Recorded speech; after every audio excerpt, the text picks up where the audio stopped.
Good day, everyone. Welcome to the Outback Packers podcast, the show where two mates from across the world have a yarn talking Packers football and everything green and gold. As you can probably tell, I don't have an accent. I can't pass for Australian. Nick's not here. He's dealing with some family issues. So does I, Iowa Joe, leading this show.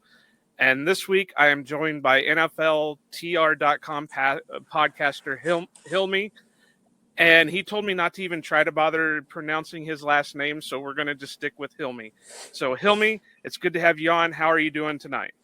Oh, I'm doing very well. Yeah, it's 7-something a.m. We had a hell of a time just arranging time zones here. Yeah. Yeah, it's a lot of fun, but you're not Australian, but did you start the podcast saying good day, or are you just channeling Nick? I was trying to do my best g'day, but it doesn't roll off the tongue for me. So I'm hoping our listeners don't tune out after that weak try of being Australian for a second. All right. So no, Nick usually starts us. I always make Nick start us out with a g'day, and obviously him being Australian, he's a little bit better at it than I am. Yeah, sure. We'll drop a bunch of mates and everything, and then if it gets obnoxious, you let me know, right? Yeah. I'll try and throw some out there too, or talk about a kangaroo, or maybe another shrimp on the bobby or something. But I just alienated all our Australian listeners, so It's all right. It's all right. As you guys can tell, this is probably going to be a goofy episode because Nick, everybody who listens knows, he runs the show. I'm just basically the comedy relief, so hopefully we can get through it. But Hilmi wanted to, we've been working to get Hilmi on for a little bit. As everybody knows, we kind of bring the international flavor to everything. Me being from the United States, Nick being from Australia. And we had Wendell on a few weeks ago, who was Brazilian. So we try to cross seas every once in a while, and Hilmi DM'd me one night and said, "Hey, why don't we get together sometime?" So this is it. As everybody also knows, if they've listened, I am just returning from a week vacation in the Promised Land, the Mecca, whatever you want to nickname it, Green Bay, Wisconsin. I was up there for a few of they weren't open practices, but I still can say I was up there for OTAs. They wouldn't let me in. I tried, but hey, what can you do about it? But Hilmi has some experiences being in Green Bay also. So we figured we would take this episode and just talk about what each other has done up there, and talk a lot about the Packers, but maybe also a little bit about Green Bay itself and the surrounding areas. So, Hilmi, since this is your first time on, I got to ask. I asked this of Nick. I asked this of Wendell, and all that. How did you, being a guy from Turkey living in Uzbekistan, become a Packers fan and podcaster? And podcaster. So I live in Uzbekistan for a year now. I'm in construction, so we move around a lot. Gotcha. So I started playing. I was always amazed by football. I'm 43 years old, so all of what I say. We finally found somebody who's older than me. Yes. So everything I say is think late 90s, no internet, very few TV, especially in Turkey. So I was always fascinated by football, but seeing bloopers and big highlights once in a while from wherever in movies. So in 97, I entered college, and lo and behold, there's a football team in Turkey. And college football is big in Turkey. We have a bunch of teams, 30, 40 teams. So I signed up right away, broke my pinky the first day, but whatever, kept playing. Around the same time, I started watching football. We got one game a week, maybe, and it was on Fox Sports Turkey, and Fox showed NBC team, the NFC teams. And I noticed that around 97, this guy wearing 4 was having a lot of fun on the field. And I'm all about fun. And I said, oh, this guy, he plays well, and he's... And I also bought my first Madden game that year, and the Packers were rated quite high. I liked the colors, and I liked everything. And I said, well, what do I know? I'm 17, so that's my team now. And since then, it could be the confirmation bias, but since then, everything I've experienced, heard, lived, watched about Green Bay and their team, I loved it. And in 2002, I went to do my master's degree in Purdue. Go Boilers. And there, all my feelings were confirmed. I experienced what it was like to be Midwest nice, as you would know. Yeah. And then I got a car in my second year. I drove up there twice to watch games, and they're even nicer up there. It's amazing, but I know not to stop at Minnesota because the nice stops at the border. No, I'm kidding, but this would be a good segue to when. But he's really not. Yeah, it's really not. So when I was there, I went twice to Packers games, and then once when we were visiting family in DC, and I flew there for a game. Okay. Out of my 3 games, my record is 1-2. The Eagles beat us down on McNabb. The Jacksonville Jaguars, David Garrard. Who even remember David Garrard? But my third game was the Bears, which we do not lose at home to. Yeah. But, that's... I mean, me living a little bit closer, you're even on par with me with games. I've been to 4 of them in my life. Yeah. So you're even equal with me, and I live a little bit closer. Yeah. But Green Bay, they get a bad rap because of the small town. There's nothing to do. There's all this and that. But I think that's what makes the team better, because they are a community team. They're not they're not lost in a big city. They're not lost because they've got 2 other major league teams in the city to share with. So what you're saying is basically true. It's hard not to love Green Bay. I mean, I won't completely agree with you with Midwest nice. There are, there are the bad ones around, and I have a habit of being one. So I am a self-admitted asshole. So we're good on that one. But I mean, and even in all the times that I've been up, because I usually just go up for the training camps, but COVID kind of put a kink into that one for a while. Nothing. I mean, they're getting bigger, but nothing really changes. I can still go down one road and there's Cabela's over there, or there's there's a Quick Trip on every corner, and there's all Culver's everywhere. So I mean, while it's upgrading, it's still staying the same, and it's still a small small town team. But I have to say that I was up there. When was the last time that you were up there, Hilmi? 20 years ago, 2003. 20 years ago. So it's really changed since you've been up there. So yeah. And it's only been 4 years, because the last time I went up was 2019, and then, like I said, COVID kind of hit and made things a little bit hard to get up there. But so I made it back this year for OTAs, and I mean, just in those 4 years, it seemed like everything changed. There was a lot more stores, and of course, Lambeau's changed tremendously. Right now, they're working on the big new indoor practice facility that's connected to Lambeau and the underground players parking lot. And it's complete. I mean, there are still things that are the same. Like, the pro shop is still where the pro shop, well, probably not since 2003, but, the pro shop is still in the general area since the last time I've been up. But,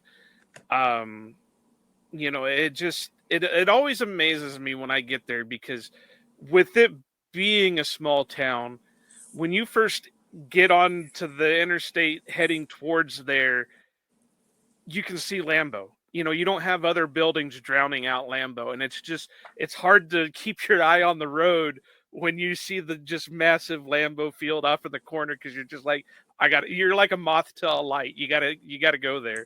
So, now, you said you went to a few games. Have you ever been to like a training camp or anything like that in your time there, or was it just strictly to go up for the games?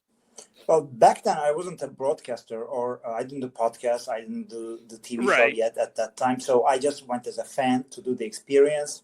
And my experience was different because you don't have the phone, so you cannot say, "Oh, let's meet up, let's do this." Where's Hotkovitz when he's not around? There's not even Vic Catchman at the time. So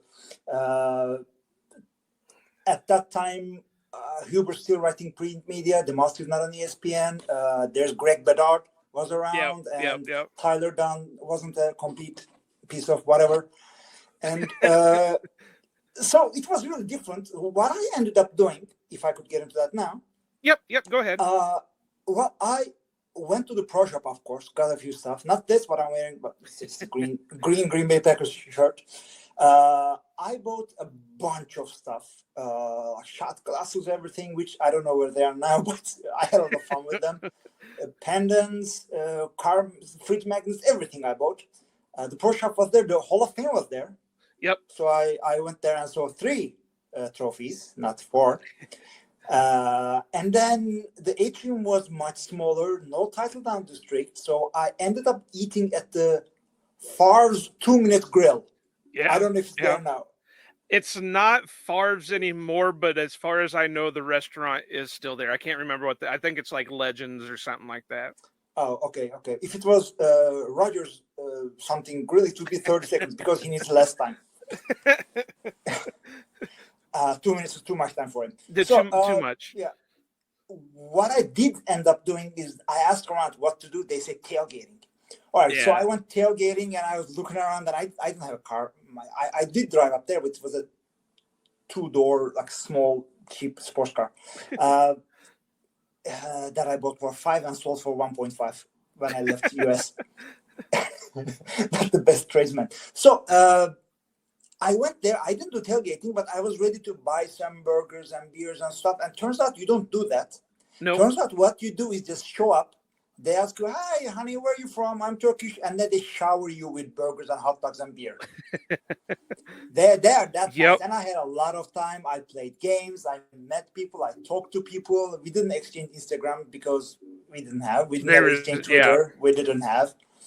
And I did have Facebook, which was the Facebook at the time, 3 separate words, but they didn't because I was in a good college and they weren't, you know how it goes, you know? Yeah. It was edu web email addresses back then. So I didn't make connections, but I made memories, let's say. It was a lot of fun. And during the Jaguars game, it was the coldest I have been in my life. Despite the multiple layers of support, I am prepared for anything. I am never caught unaware. That shocked me. I had multiple layers of socks, 2 pairs of gloves. I threw away my old coat and bought a big, thick Packers coat in the whatever shop there was there, not the pro shop, but somewhere else. And I had chemical warmers, which I had several. I broke them, put it in my hands, put it in my feet. Nothing works. Nothing worked. I had to stay another night while I thought I was going to die of the cold. And if anybody knows, I think it's the Christmas 2023 or 2024 game against Jacksonville. They beat us. That was a very cold day. I've had worse days since because for construction I move around. Right. That really shocked me, and it's the frozen tundra for a reason, guys. In Australia, people, just, if you're ever going, it is not a joke. I know you're tough; nothing phases you. You deal with 6-foot spiders. It's cold up there. Yeah, I mean, I don't think anybody. I think that's why everybody drinks so heavily in the tailgating. It just is that way. That's how they can handle the cold. The coldest game that I went to was. Well, let me take that back. I went to a game in 1999, the dreaded Ray Rhodes year, and it was my grandpa got tickets from a guy that he worked with, and he gave them to me and my mom, and we went up, and it snowed. It was during November. It was around Thanksgiving, but it wasn't on Thanksgiving, and it snowed. But we didn't know because the tickets that my grandpa got were box seats, so we were inside the indoor seating. So we prepped to go up there for cold, but then when we got there, we were overheating because we were inside. We didn't have to worry about coats and all that. But the coldest game that I went to that I was actually in the bowl for was December 2014, and it was against the Atlanta Falcons. And it was the game where the Packers were up before halftime, and then Julio Jones turned it into a one-man mission to almost come back and beat the Packers. But that was probably the coldest. I think they said that it was like 20 degrees above Fahrenheit above zero, but then with the wind chill factor, it knocked it to like negative 15 degrees. And it snowed pregame, but it was one of them wet snows that as soon as it hit something, it soaked. So, the only reason we were on our feet and all that stuff was just to stay warm. We were bouncing around, bumping off against each other just to keep ourselves warm. And but that was probably the coldest, and I did end up coming back and getting sick from it. So, but I would stay with my grandpa at that time because my grandpa lived in Sheboygan, which is about an hour south of Green Bay. And I came back that night, and he looked at me, he goes, "Was it cold?" I said, "Yeah, I probably won't warm up for 2 weeks, but it was worth it." So, yeah, but it's so weird because you can go from one extreme to another. Like the early September games, it can get so hot up there. And then you turn around in October and November, it can start getting so friggin' cold up there that you never know what to prep for anymore. But yeah, I've always heard that with the tailgates. I'm not one to, I don't drink anymore. I haven't drank I haven't drank any alcohol in 3 years, but even up to when I started going to games, I very rarely drank. And then, like I said, at the time, I would be driving an hour back and forth, and I wasn't going to drink and drive. So I never got into that, but I had always been told that the tailgates, you just wander around the parking lots and people just start handing you stuff. So and that's why another reason why I say Green Bay is just a great place because the fans and the people are welcoming in that aspect. You can even show up wearing Bears stuff and they're still going to welcome you in. They're still going to feed you and all that. But the minute the game happens, they're going to rip your ass for everything because you're a Bears fan. But they're still going to make sure you're well fed and well liquored up and all that stuff before that happens. But so I'm trying to remember.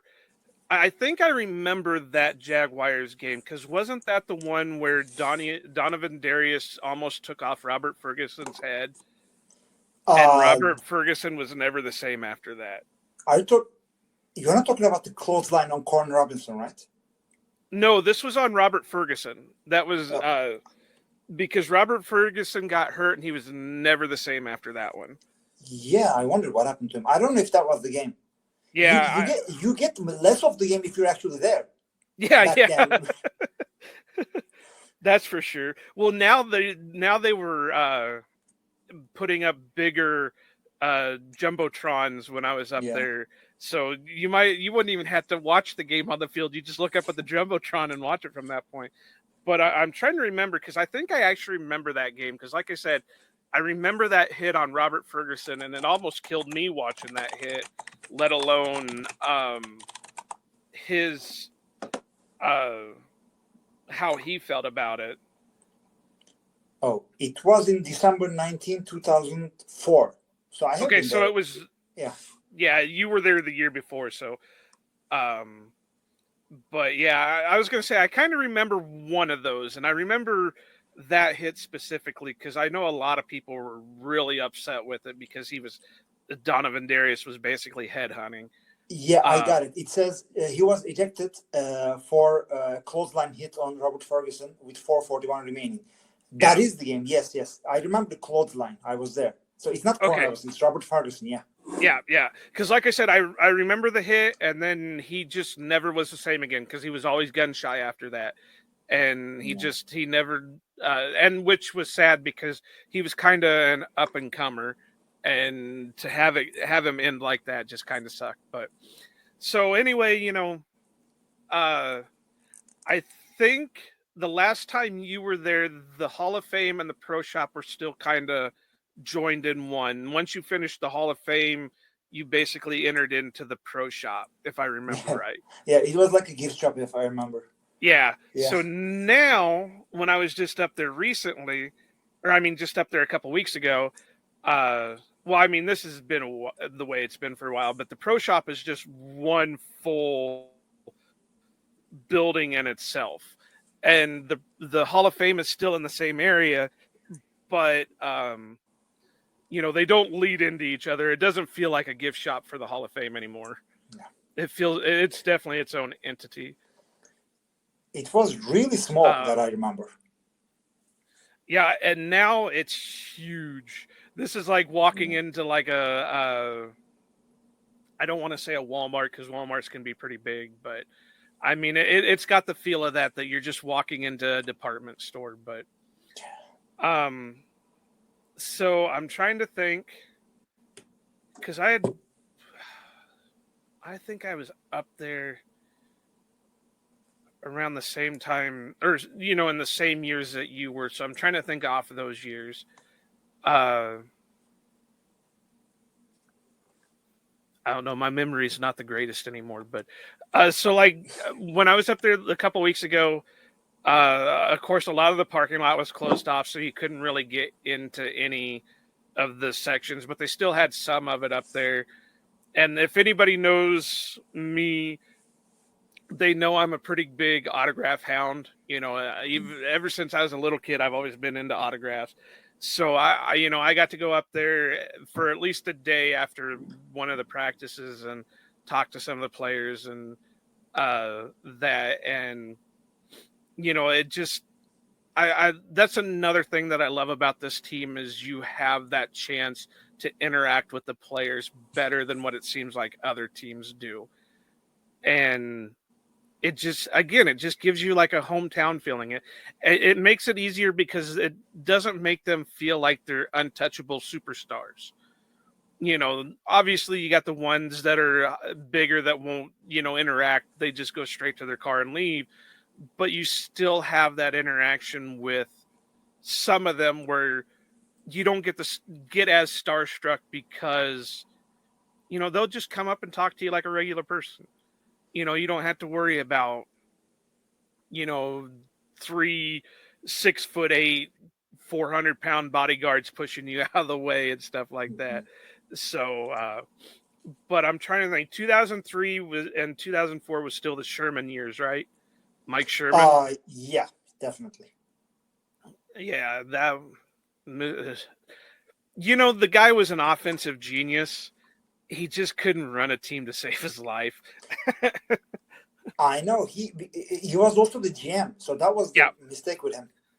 Yeah, when they signed him to his contract, they gave him the GM powers, and he really hurt this team. I mean, like I said, he was a hell of a coach. He really hurt the team with the way he was running things. Yeah, and what's funny about that is that Mike Holmgren left because they wouldn't give him GM powers. Yeah, and then they lost him, and then they went around and did the same thing for Sherman. You makes you wonder what would have happened if Holmgren would have hung around a little bit longer. Yeah. I think that they would have seen another Super Bowl with Favre. Yeah, Holmgren, as I remember, was really good. Yeah, Holmgren was a great coach. I just don't know how he would have been as a GM. I don't know if they gave him the GM powers in Seattle, so I don't know if he was the one per se building the teams up there. But I think he did, because he also had a advisory GM role in Cleveland after he stopped actively coaching. So I think he had in Seahawks too, and he went to the Super Bowl with Matt Hasselbeck. Yeah. So he was really good. Which, there you go, is a former Packer draft pick, Matt Hasselbeck. That's a name to remember. I remember the year they drafted him because my mom took me up to training camp. And I thought he was the new punter. I thought they had drafted, because he was on the practice field wearing number 11 and he was punting balls down the field. So I thought he was the punter.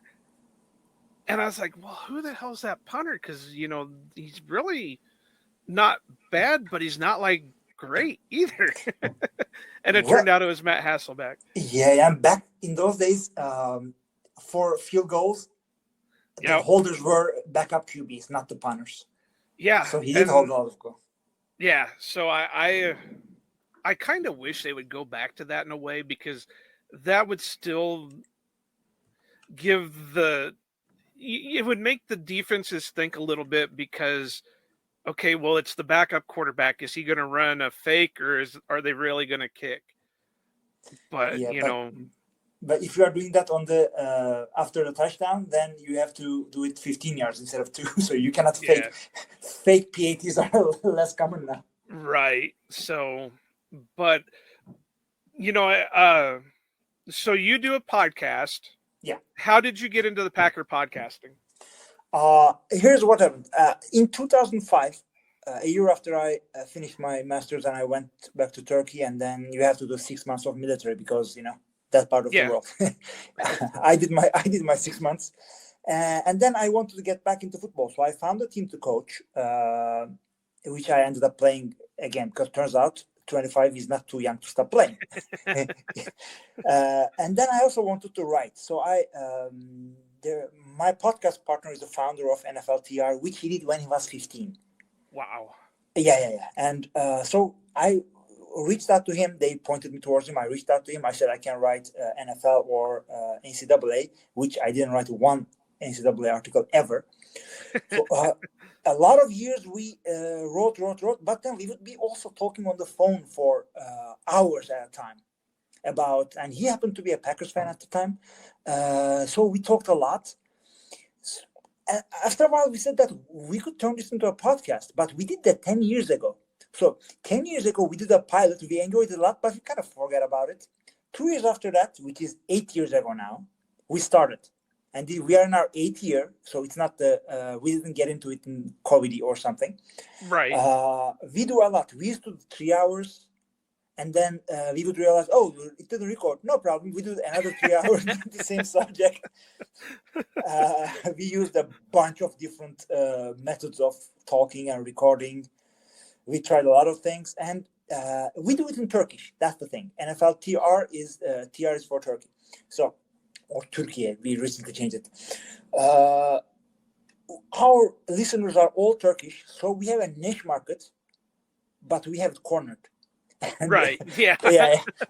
So the last 2 years there are some more podcasts popping up, because now it's old fashioned. Yeah, but we are the flagship now. We are still the best. But I enjoy watching some of the other podcasts, listening and watching. We do the entire NFL, not just the Packers. So we have to be on top of a lot of things. Right. Yeah. I understand that. I'm glad Nick decided that we were just going to do Packers, because I don't know if I would be able to handle doing the whole NFL. But so I'm trying to form a question here.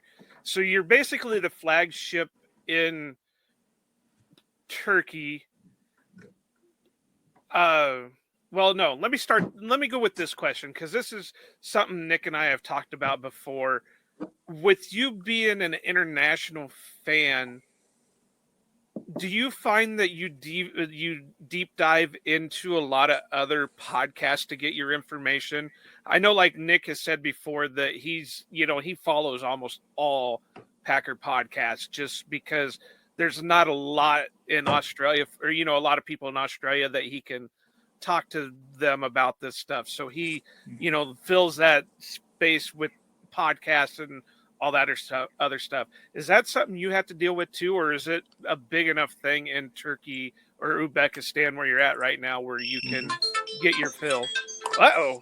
That's not a problem. Now everything's online now. So of course I hardly got any real life football interaction in Turkey, let alone in Uzbekistan.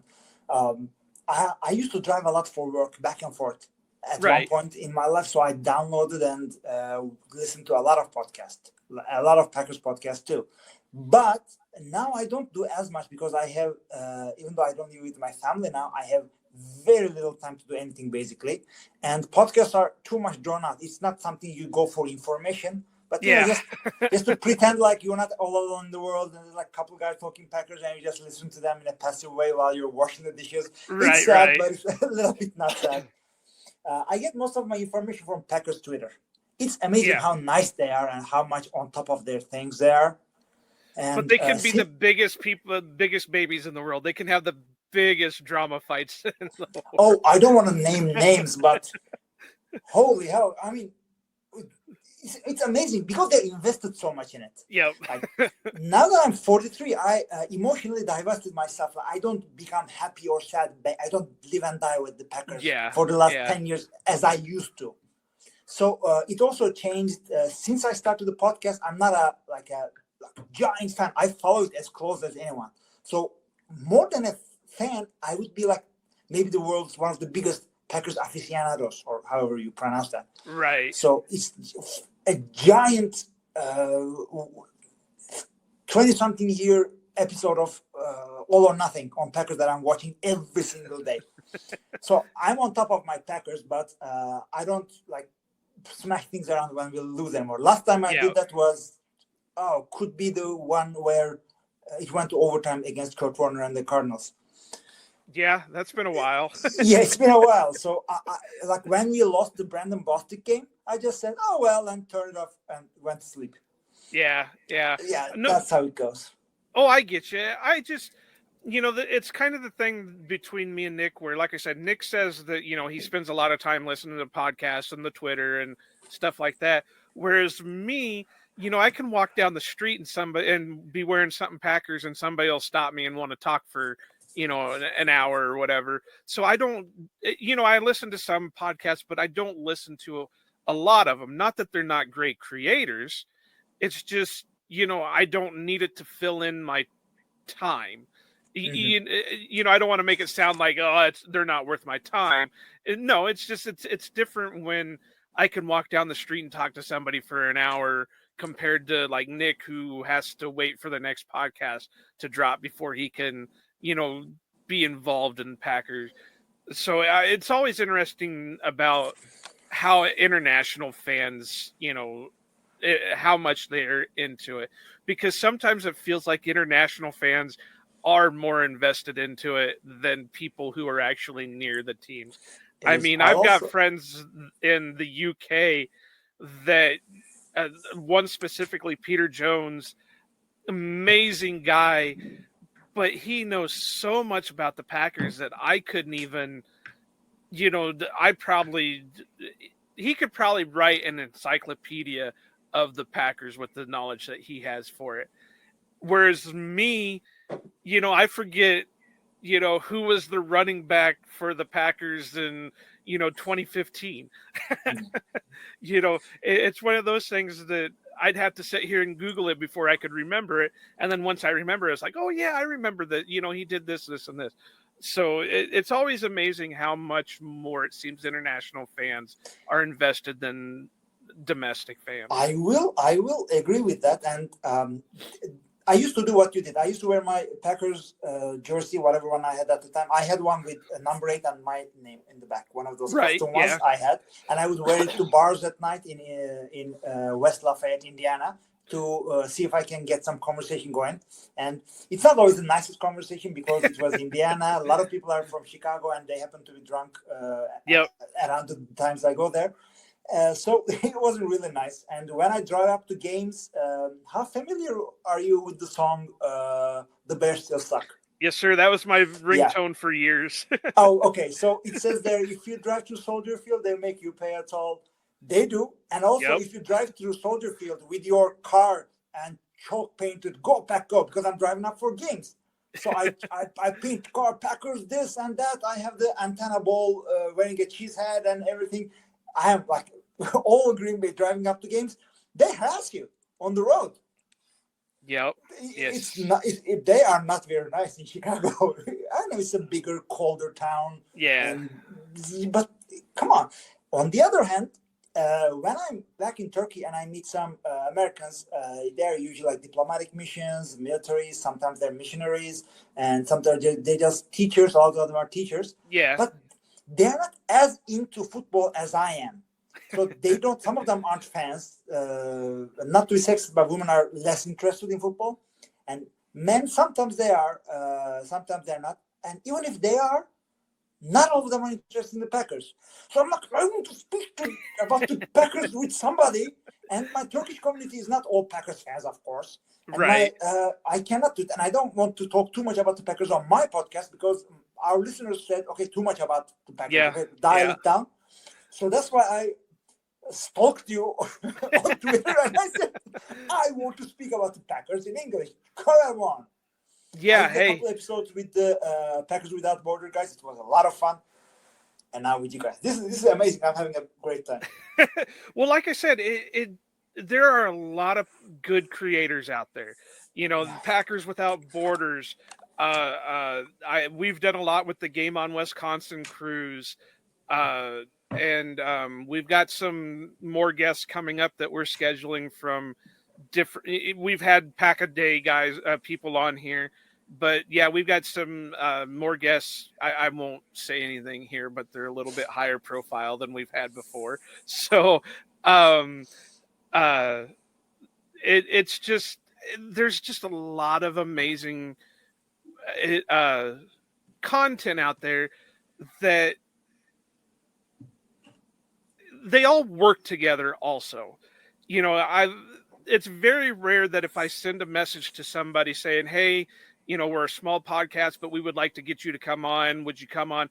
You know, they'll jump at it. Now, like, you know, and like a lot of other people know, we do weird recording times, so it doesn't always match up for everything. So, you know, sometimes they balk at that and say, well, you know, can you do this time instead of this time? Or so we're a little bit flexible like that. But, you know, that's how me and Nick got started. Was he just wanted somebody to talk Packer football with, and I just happened to be wanting to get back into podcasting.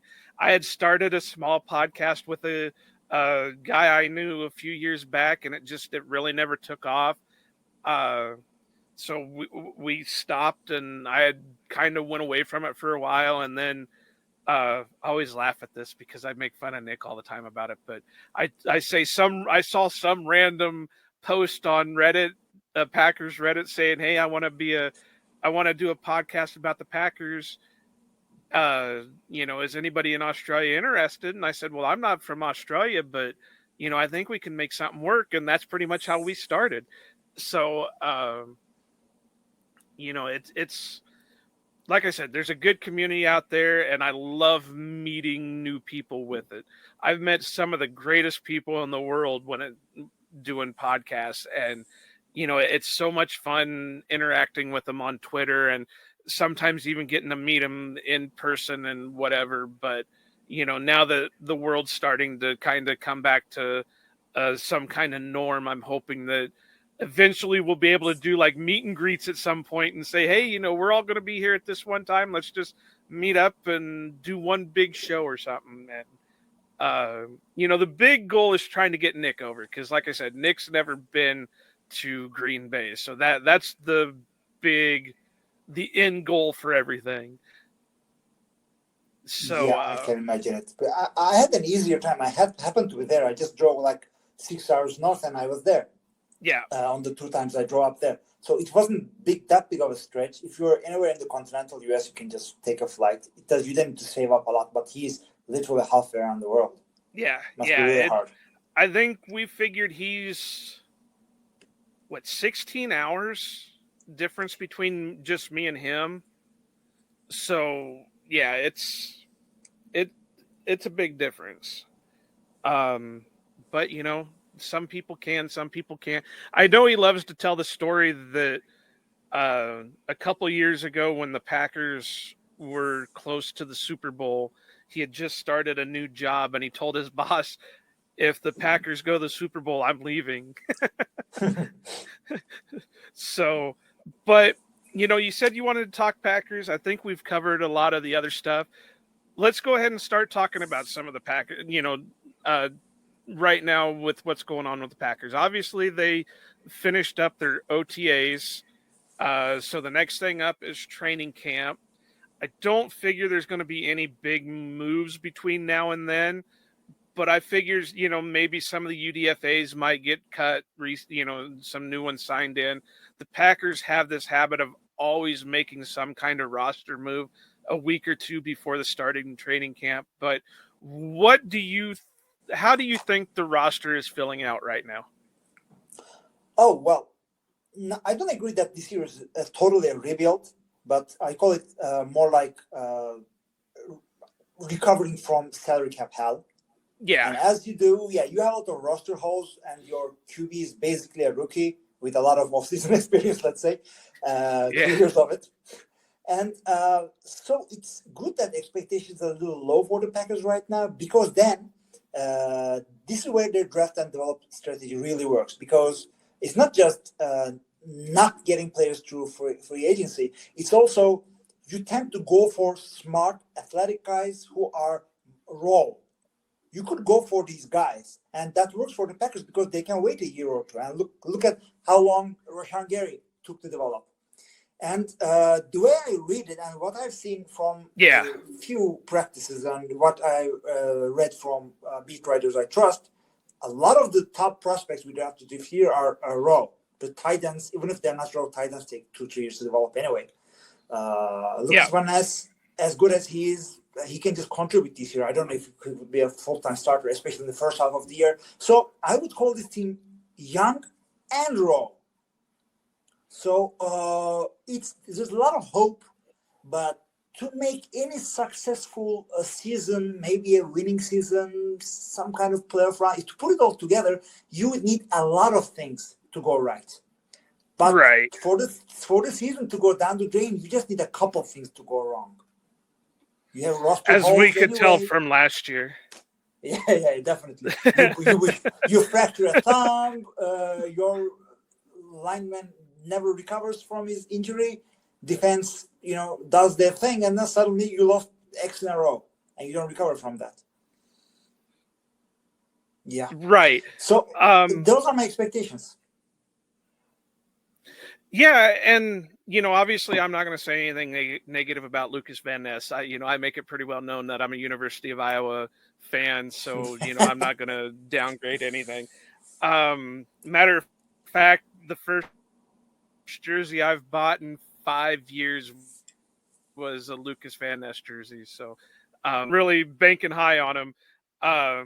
But yeah, I completely agree. I don't think it's a complete rebuild, but I don't think this is also a Super Bowl contending team right away. Can they make it to the Super Bowl? Sure, any team can make it to the Super Bowl. Hell, we didn't think they were going to make it to the Super Bowl in the 2010-11 season. But, they ended up winning it all. So it just depends on what how they develop, how they mesh, and like the saying goes, any given Sunday, it can happen. Now I know Nick went on a big breakdown of Brian Gutekunst's tenure last week's episode, so we're not going to do a complete redo of Nick's episode, but this team still has I would consider some holes that it's going to be interesting to see how they can fill the gaps with them. Are the draft picks going to step in? Because there's going to be a lot of young guys that need to step up. Safety is a position that I think, it's a big question mark. Is Darnell Savage going to be able to turn that corner and become the guy that we need? Is Anthony Johnson Jr. going to be able to step up and, contribute being a 7th round draft pick this year? And then you got just as much as Rudy Ford and guys like that, who are the ones they signed, Tavares Moore and Jonathan Owens, as much as, they brought them in, to me right now, they're just guys. They really aren't top-notch replacements. So it's going to be interesting to see what they can do at that spot. And I think, like I said, that's the one glaring hole. And then number 2, I know this is a weird one, but the kicking game. We're going from, the Silver Fox, Mason Crosby, to a relatively unknown and Anders Carlson. I know they're saying good things about him in practice, but it's practice. I don't want to go on the Allen Iverson tirade of we're just talking about practice, but we're not going to know him until he gets into game situations. Exactly, and I always said that kicking is a game done with the mind, not the leg, with the head.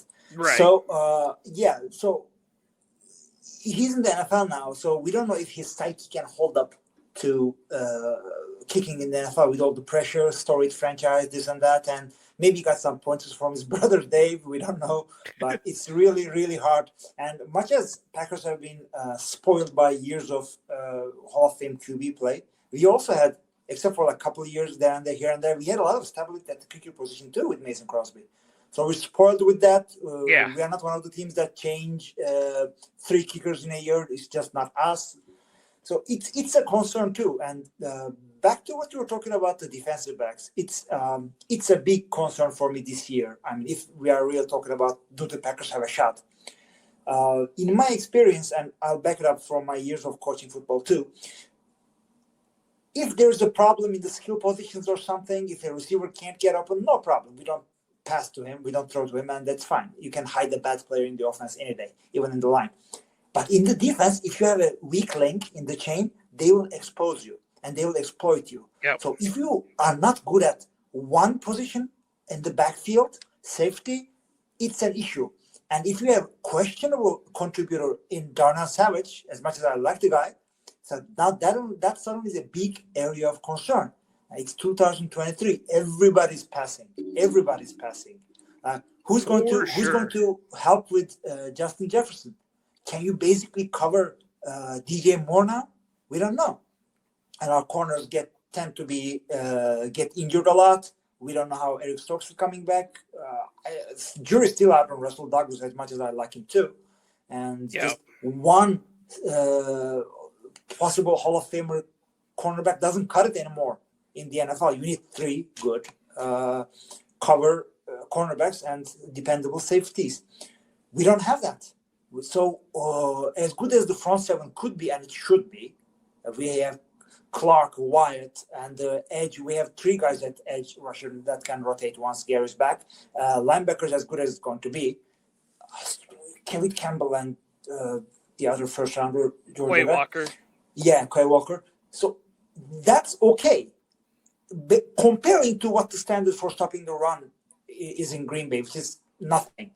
So we should be able to take a step up. But if you can't defend the pass, the defense is going to be exploited, and then Jordan Love is going to try to play hero ball a lot, and we don't know if he has it in him, especially at this point. So a lot of concerns, a lot of question marks. So we know we're not going to be getting free agents. So as you said, a lot of things, a lot of people have to step up in their first or second year. It's hard, but any shot at even winning the division, a lot of rookies have to develop very, very fast. They do. And, the Packers have had, what's the word for it? They've had success drafting the year before they need it instead of the year they do need it. But like you said, there's been injuries and everything else. As Rashawn Gary, I know Rashawn was quoted that he's prepping to start week 1. Well, that's pretty, optimistic of him. It's for an ACL injury, considering we've seen, the low side of Bakhtiari dealing with his to the high side of, Elton Jenkins dealing with his. So we've got to temper our expectations for what Rashawn or when Rashawn is going to return and what he's going to be like when he does return. We've got, they drafted Van Ness. He's, like you said, he's raw. They have JJ Enagbare. He really showed up last year. I know Nick and I talked highly of him all year when he was put in, but he was a rookie last year. Is he going to be able to take that next step this year and be that solid rotational guy until Van Ness gets up to speed and Rashawn gets up to speed? Preston's not getting any younger. Is he going to be able to continue to have his success, or is he going to start declining, kind of like Adrian Amos? Nobody figured Amos would drop off like he did, but that was like an immediate drop. So, and with a new starting quarterback, this defense is going to have to be relied on. They're going to have to try to cover the mistakes Jordan's going to make. Jordan, I kind of compared Jordan a little bit to Favre. And when he throws the ball, it's either going to be touchdown or interception. There's not really going to be an in-between on it unless he starts learning, okay, maybe I don't make this throw at this time. Maybe I just, make the check down and go with that. I don't try to force it in between, 3 defenders. So, but, the thing with him, he's got an arm on him. He's got legs so he can get outside the pocket. I hate to judge a guy off of just a small amount of time, but that little bit he was in for the Eagles game, amazing. That little bit he played against Detroit the year before, I thought was pretty good. It wasn't great. Obviously, the Packers didn't win that game, but, I thought he still was decent. There were some mistakes made, but, when aren't there mistakes made with a young quarterback? And so the preseasons I thought were pretty good. He's just got to work on a few things, but he's going to make his mistakes. We've got young receivers on that side too. They're going to make mistakes. I know Nick is the biggest Christian Watson fan you'd ever want to meet right now, but Watson is going to have his issues. He's until he gets comfortable enough and can make that step, he's going to have his issues. Dobbs is the same way. Torrey, I'm hoping, can make that next step. The 3 guys that were drafted this year, I'm hoping can contribute, but who knows until we actually start getting into games.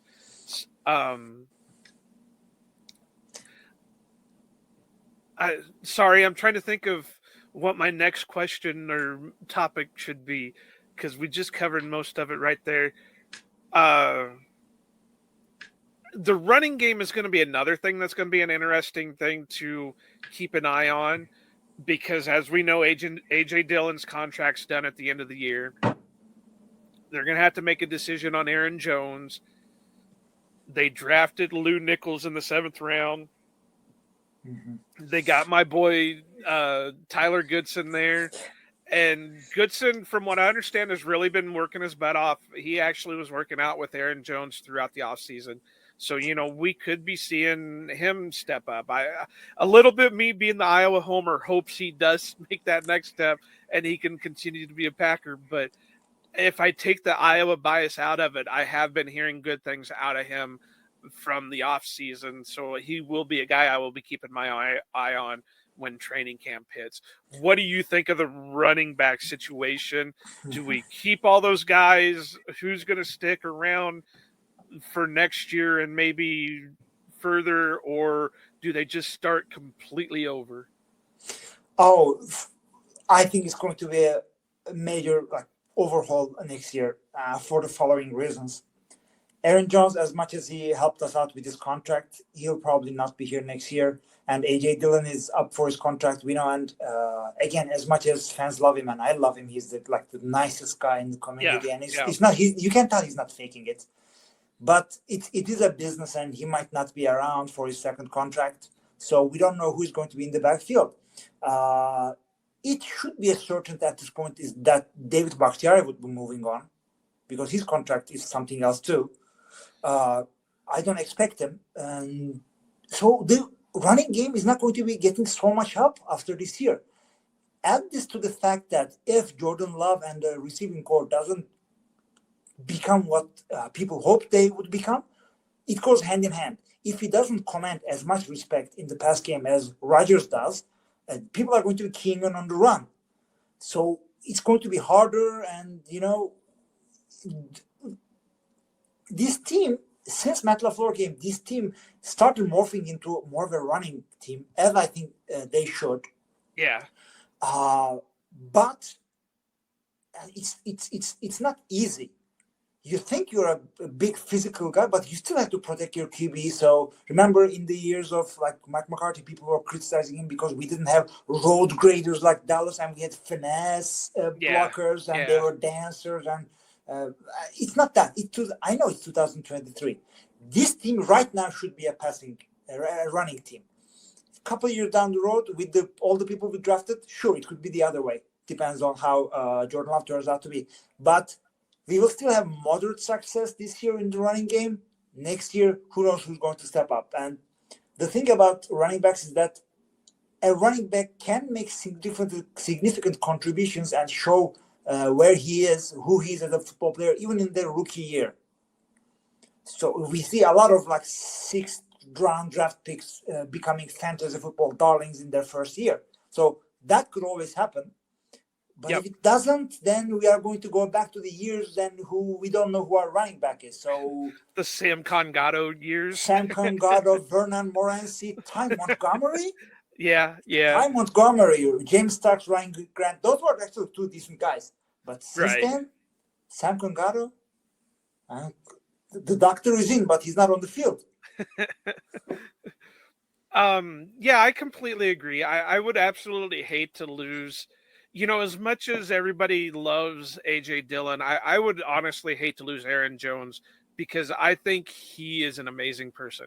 He's not only a great player, but he's just an amazing human being. And I think that would be more of a loss. Don't get me wrong. I love A.J. Dillon. He's a great guy. He really hasn't lived up on it on the field as much as people had hoped he would. But I think the big loss would more be Aaron Jones than anything. But as we said earlier, it is a business. Some decisions have to be made. I would hate to lose Bakhtiari too, but I understand the contract. I don't know if that's something that can get worked out. I don't know if that's something David Bakhtiari would want worked out. I don't know if that's something Brian Gutekunst would want worked out. But, it's going to be an interesting couple of years now that the money for Rodgers is coming off the books. But so we look at the running backs. I kind of touched on the wide receivers a little bit earlier. I do want your opinion on those guys, but I'm going to lump it in with the tight ends because they're all a young group. So, they're going to have their growing pains. It's the first time in a long time the Packers have had, such athletic tight ends that are at a decent age. It's not a reclamation project like a Jimmy Graham or a Martellus Bennett or Jared Cook or one of those, but it's the first time we've got young, athletic type tight ends, and it's the first time in a long time we have actual players at the wide receiver core. Watson, Dobbs, Turay, Reed, Wicks, and Dubose or however you pronounce his last name. Sorry, Grant. Again, if you go back to the beginning of the podcast, I'm not great with names. But what are your feelings on those groups as a whole? I know fans need to have their expectations tempered with them, but, right now people are riding on cloud 9 because of the names that we have there right now. So what are you looking at with those guys? What I saw in the first year from Watson and Dobbs, it was all right, but you also need to temper your expectations. A lot of players don't progress as much as they do, and people might call it a sophomore slump, a regression. It's not always the regression, but if they don't progress as much as you think they would, or you hope you would, you see it as a regression. Now, remember how nice years Kenny Golladay and DJ Chark had as development receivers. Oh my God, if he's doing this much in this X year, what's he going to do? Where are these guys right now? So temper your expectations. The Packers don't really whiff at receivers as much as some other teams do, but they do. It happens. They have their moments. They have their moments. Shout out to Amari Rodgers. Hey, now, I'm not going to bash Rodgers. I think he had a bum deal in Green Bay, but he wasn't what we were expecting, but I think he got a bum deal in Green Bay. Yeah. So what I'm looking for in receivers, unless you're drafting them in the first round, which we don't, you are looking at athleticism and football smarts, which means they should be coachable and they should be team players. You have those three, then the rest will come. You can just coach them up, and then they'll be good to go second, third year. Tight ends maybe add a year to that. So this is what they've been doing for a while, which Rodgers wasn't a big fan of because he needed Watson now, not in 2023. Yeah. So I understand where he's coming from, but our approach right now is that we have a year or two to recover from salary cap hell. So it's good that we drafted projects, raw development guys. It's fine, and it's going to be all right. Would I have preferred to have a veteran receiver presence just to be mentoring the players like Sammy Watkins in the room? Sure, that would have been nice. But hey, you never know. You can start your own. They all gel and grow up all together. You have 4 wide receivers growing up all together with their QB. I could see that happening too. So we have a good young stable of receivers, and as they say, if you have a lot of at-bats, you are sure to hit a home run more often. So I'm happy about that. As for tight ends, definitely feel the same thing. It's hard to be a tight end in the NFL. So if they can contribute first year, fine. But by the second year, I want to see those two bookending the line. And however they decide to use Josiah DeGora, because people love him a lot. His play, he as a person, probably he's nice as hell, but I don't know. I don't know if we have to get rid of tight end. I think he will be the odd man out. So the other two, Kraft and Musgrave, sorry. Those I expect them to be bookending by year 2. Early year 2, they have a year to develop, but as good as I've seen their film in college, they should contribute even first year. They're athletic as hell. And the last time we had this athletic tight end group, we had Jermel Finley of his injury fame. Yeah. And he, as good as he wasn't a complete product either at that point. He had his issues. Yeah. So these guys, we will hopefully not have them injured, and we do not have the shadow of Rodgers' closing window to have expectations on them anymore. So take your time, take this year, recover from cap hell, develop the guys you see here. Let's see what we have with Jordan Love. Let's see if you want to stick with Joe Barry. Okay, that's your last season mate. Right? Yeah. And this is the mate I'm putting in for the Aussie listeners. This is your last season, Barry. Show us what you have. This is as talented a roster as a lot of people have in the NFL in terms of just development potential. I know you have your holes, safety is an issue. We don't have depth at inside linemen. Take this year, okay? Rest. Take this year. See what you have, because you're never going to get good free agents in Green Bay. It's just not going to happen. For a bunch of reasons. This time, this team is not a Super Bowl contender, so Charles Woodson and Ryan Pickett are not showing up anytime soon. Tax is an issue, right? State tax is an issue. They would rather go to Florida. I don't think it's as bad as some other states, but it's definitely not as good as others. Yeah, and the last thing is that this is not a draw. The town, as much as we like it, is not a big draw for players who are famous, have money, and they want to blow it. They're in their 20s. Yeah, life is good. Testosterone coming out of their ears. Right. Do you want to be in Green Bay day after day? So that is the issue. And also, you are not going to be getting out of local ad revenue. Right. You're not going to be sponsored a lot there. So add all these together, you have to be a draft and develop team. You have to be. So this is what the road now that the Aaron Rodgers and his goddamn window is gone, we can go back to being a draft and develop team and just have, like, if Jordan Love turns out to be the real deal, have 10, 15 years of franchise QB level play and be a contender year after year, take shots at the playoffs. Who knows? But yeah, it's going to be a different team. Yeah, and that's the big question, is if Jordan Love can show that he is the player that they had hoped when they drafted him, then maybe he can draw in some of those free agents. But, that quick trip money isn't going to draw too many people into the state. So it's, I get you. I've always said with the draft stuff that I've done, and I've gained this opinion from a lot of people that I've followed that do the draft. it usually takes 3 years for a player to develop into what you know he's going to be. The first year is just them getting used to the league. The second year is them applying what they learned from the first year, and the third year is where they turn it all or put it all together and become that player. So, sometimes it works, sometimes it doesn't, sometimes it takes shorter time, sometimes it takes a little bit of longer time. But, you've always got to temper expectations on everything. I mean, we've even got to temper expectations on Jordan Love. We really have no clue what Jordan's going to be. So, but like you said, the good thing is they're all young. They're all going to be able to gel together. They're all going to be able to grow up together. They're all going to be able to work together. I do agree, and I think I've said it on our podcast before, that I wish they would bring in like a veteran wide receiver, not necessarily to sign him,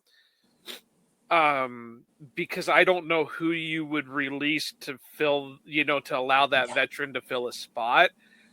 But to bring somebody in as a special advisor to be that guy that can, the player, the young guys can go to and say, hey, this guy's dogging me out there on the field. What do I need to do? He's not biting on any of my stuff. What do I got to do? And then that guy can say, well, just, take that extra step, or, hold a beat longer, or whatever it is.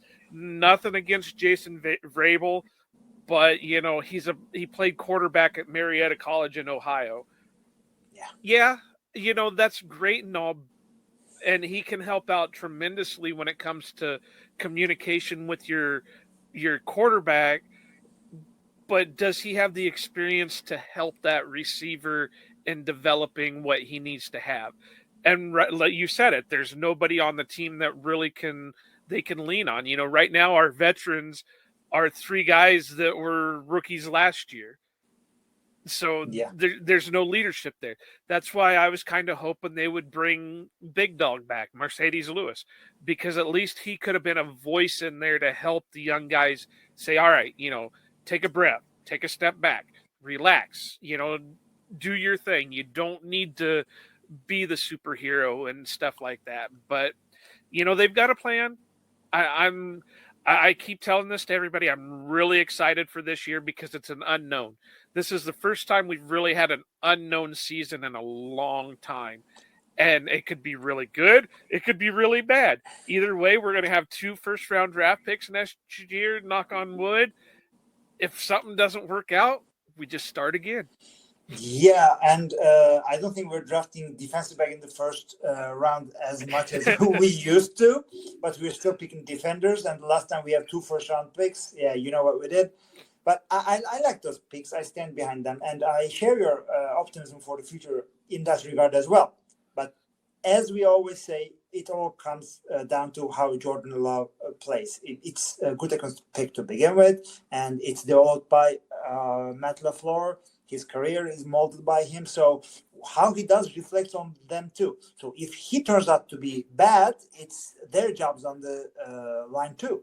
Yeah. So they ride with this guy. So it makes sense. They favored him. They built Russell a little more toward him than Rodgers. So it makes sense.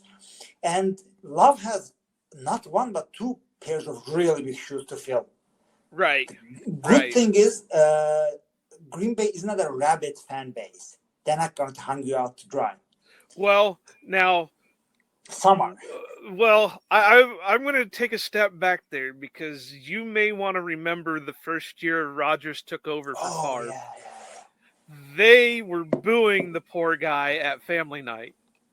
At a practice, they booed him out of the stadium. So I'm not going to say they're not rabid and they won't turn on this guy quickly, but they're going to have – he's got a short leash with the fans right now. If things start going sideways, I could see them turning on him quick because it's the same kind of situation. Whereas they were ready to turn on Rodgers in a snap of the fingers because they got rid of Favre to keep Rodgers. I could see the same thing happening with Love and that. So I have a little bit more optimism on that front because people think that Rodgers' divorce, let's say, was bitter. oh boy, if you haven't seen how far it went, it was absolute hell. He showed up to training camp like, a divorce dad coming. So I want to see my kids. It was very very, very, very, very bad. And people loved Far a lot because before him there was nothing, and he was a lovable guy, and like it's like the hillbilly Midwestern. He could have been a Midwestern the way he was, and they got rid of him for this guy from California who is more aloof and who is, and then of course they're going to stand on him. But and the relationship to mend between Favre and Rodgers took a while.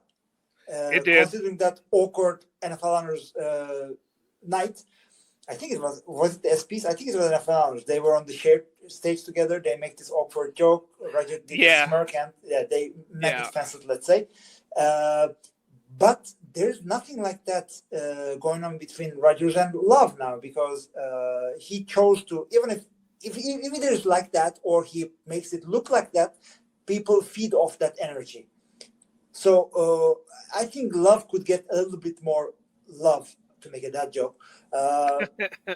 So a little bit more patience, but this is still the NFL. And what have you done for me lately? And put up or shut up. I agree with that, but he will not be as harshly judged as in some other colder fan bases like Pittsburgh. They would eviscerate him. Yeah. Or New York. That's why I keep saying that if I was going to follow another team, it would be the Jets right now, because I could just see the Jets fans eating Rodgers alive. I've gotten into disagreements with people, but I really think that the way the Jets fans are thinking they've got, they're basically booking their trips to the Super Bowl now. I could just see if Rodgers doesn't lead them to the promised land, that they will turn on him in a heartbeat. But I mean, I'm not going to say they're going to be out there, ready to let loose the dogs and have their torches and pitchforks to take out Love. But I also think he's got a shortish leash because of, it's change, and who really likes to have change. We all were hoping we'd have Rodgers for 100 years when we knew it wasn't going to be possible to have Rodgers for 100 years. But it's really going to be something to see. I'm really, like I keep saying, I'm really excited for this year. Well, I don't want to keep you too much longer because I know the time differences and everything else. You're up early, I'm up late. Is there anything else you would like to touch on before we close things out? Oh, nothing. Just hello to all the listeners. I love talking Packers. I hope you really enjoyed this episode. Enjoy this underdog year, one we've never had, like, as far as I can remember. When have we ever been the underdogs in our division? So enjoy that. Watch with optimism all the receivers growing up. Watch your QB as he takes his baby steps, let's say. It's a lot of fun. Enjoy this year. Enjoy your fandom, and go catch a Packers game if you can.